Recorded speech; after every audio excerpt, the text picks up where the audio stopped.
Olá pessoal, nós faremos agora a revisão do livro intitulado Marx e a Pedagogia Moderna, de Mário Aligueira Manacorda. Nosso objetivo aqui é, em 10 minutos, apontarmos os principais pontos presentes nesta obra. Analisando a obra como um todo, nós poderíamos destacar aqui 3 pontos essenciais, né? Nesta obra, nós temos discutida uma possível pedagogia marxiana. Podem perceber que nos capítulos o termo pedagogia está entre aspas, e isso reflete justamente o fato de Marx não ter se dedicado exclusivamente ou ter dedicado boa parte de suas obras à discussão pedagógica. Então, o que nós temos aqui neste livro são trechos extraídos de obras de Marx, trechos nos quais é possível identificar referências a uma proposta pedagógica. No entanto, é sempre utilizado aqui esse termo pedagogia marxiana, mas pedagogia entre aspas, justamente para mostrar que não se trata de um pensador que se dedicou exclusivamente à pedagogia, né? As referências ao campo pedagógico, ao campo educacional, elas estão difusas em obras de Marx. E um ponto importante desta obra é justamente a perspectiva filológica, né? Então, Manacorda faz questão de dizer que o objetivo dele é dar a César o que é de César e dar a Marx o que é de Marx. Ou seja, nós temos atualmente muitas interpretações de textos de Marx, interpretações equivocadas, né? E justamente para evitar que essa pesquisa, né, essa busca por uma pedagogia marxista, né, tivesse influências desses outros pesquisadores, do que outros pesquisadores falavam sobre Marx, Manacorda vai diretamente nos textos de Marx, daí o termo marxiano, né? Então, utiliza-se o termo marxiano justamente para fazer referência a uma busca, né, dos próprios textos de Marx, e não uma busca utilizando textos de Marx, mas também textos de outros pensadores que foram influenciados por Marx. Então justamente para não correr esse risco de ser influenciado ou mesmo se desviar para um caminho que foge do que Marx propunha, né, Manacorda faz aqui uma pesquisa filológica, ou seja, vai diretamente nos textos de Marx. Então esse primeiro ponto aqui, a pedagogia marxiana, ela é vista nesta obra por meio de diversos trechos de obras de Marx, nos quais nós temos aqui a proposta educacional de Marx. E é importante a gente compreender bem que proposta era essa. Manacorda nos traz um trecho do manifesto que é muito importante para nós. Vejam só, o ensino público e gratuito a todas as crianças, então era defendido esse ensino público e gratuito, né? Abolição do trabalho das crianças, e muita atenção nesse ponto. Abolição do trabalho das crianças nas fábricas em sua forma atual. Então, veja que nós temos aqui uma restrição, em sua forma atual. Então, pessoal, não é aqui, de todo modo, a proposta, a abolição do trabalho das crianças, tá ok? E também a unificação do ensino com a produção material. Em relação ao conteúdo pedagógico do ensino socialista, nós temos 3 coisas: o ensino intelectual, a educação física, dada nas escolas e através de exercícios militares, e o adestramento tecnológico, que transmita os fundamentos científicos gerais de todos os processos de produção e que, ao mesmo tempo, introduz a criança e o adolescente no uso prático e na capacidade de manejar os instrumentos elementares de todos os ofícios.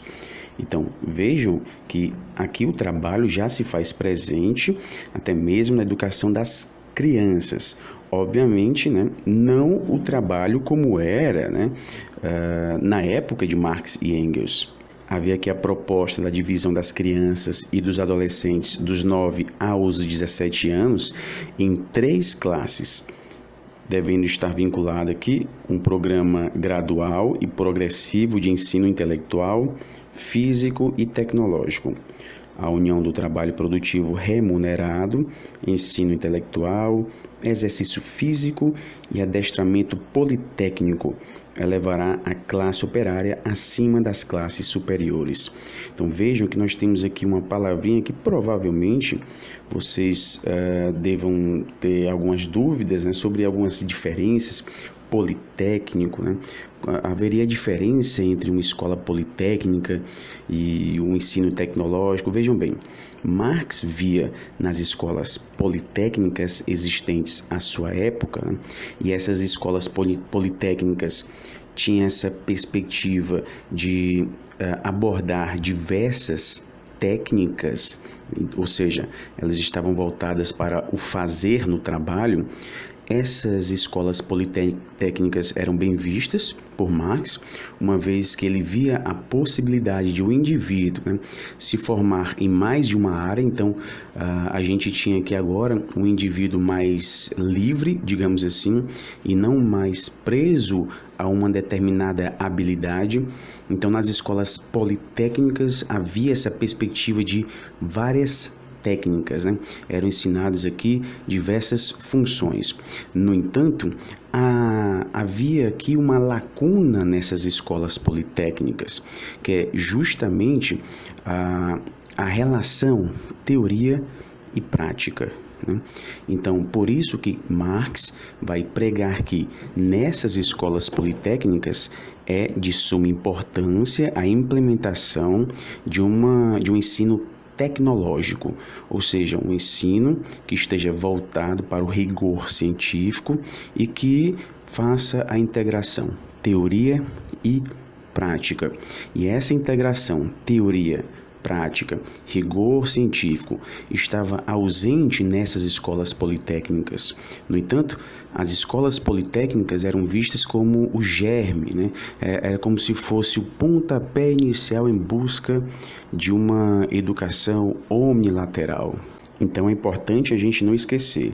A politecnia se refere à disponibilidade para vários trabalhos, né?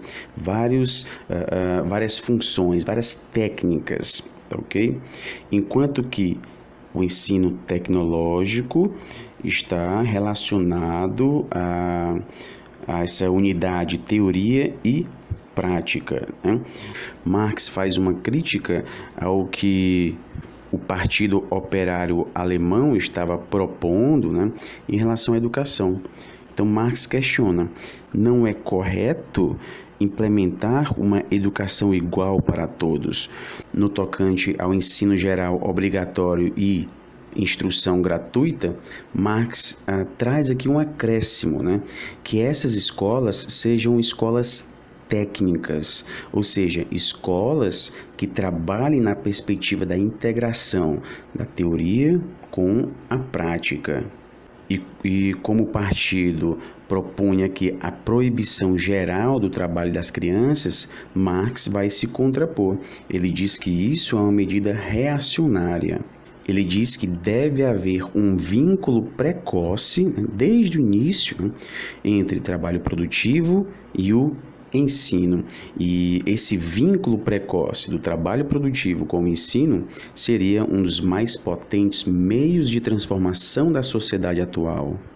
E essa divisão do trabalho acaba fazendo com que os aprendizes sejam impedidos de adquirirem um conhecimento aprofundado de seus ofícios. Então, essa formação tecnológica, ela visa esse aprofundamento científico, sem esquecer, obviamente, né, da integração teoria e prática.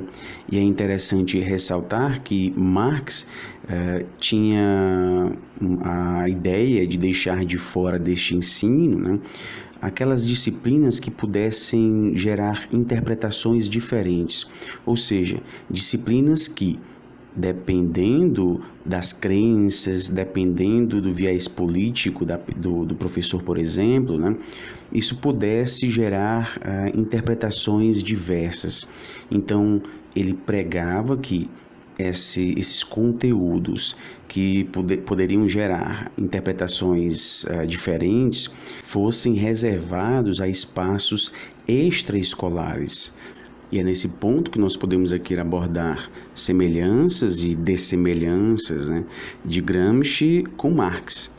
Gramsci era a favor da abordagem da formação cívica e crítica na escola, e isso obviamente gera interpretações diferentes, né? Então Gramsci era a favor de que isso se fizesse presente na escola. Já em Marx a gente via que essa formação cívica e crítica deveria estar reservada a espaços extraescolares. Manacorda destaca que muitos críticos atribuem a Marx as conhecidas simplificações, para não dizer falsificações, que inclusive o próprio Marx foi o primeiro a ridicularizar e a rejeitar, né? Vale lembrar que Marx falava que não era marxista. Costuma-se, por exemplo, atribuir o pensamento de Marx à corrente positivista, algo que é totalmente equivocado, né? Marx vai de encontro ao positivismo, uma vez que ele pregava a aproximação do sujeito com o objeto investigado, ele negava a neutralidade do pesquisador. Para Marx, as partes não explicam o todo. O reino da necessidade e o reino da liberdade, atualmente, né, estão sob influência do capital.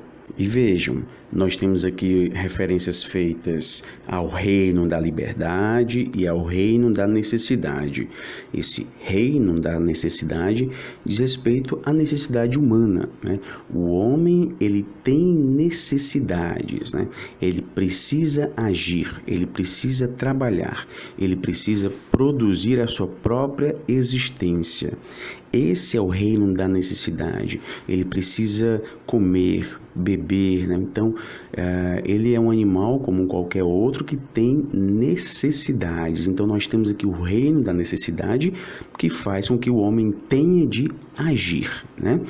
Fora desse reino da necessidade, ou seja, fora desse momento de ação do homem para produzir a sua existência, nós vamos ter o reino da liberdade.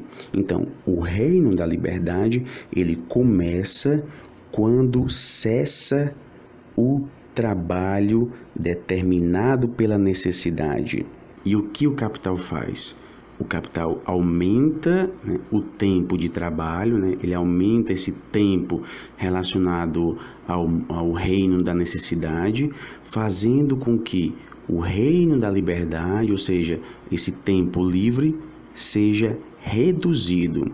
E é justamente neste tempo livre que o homem pode se dedicar a outras atividades, né, que complementem o seu aspecto integral, né? Como, por exemplo, atividades intelectuais.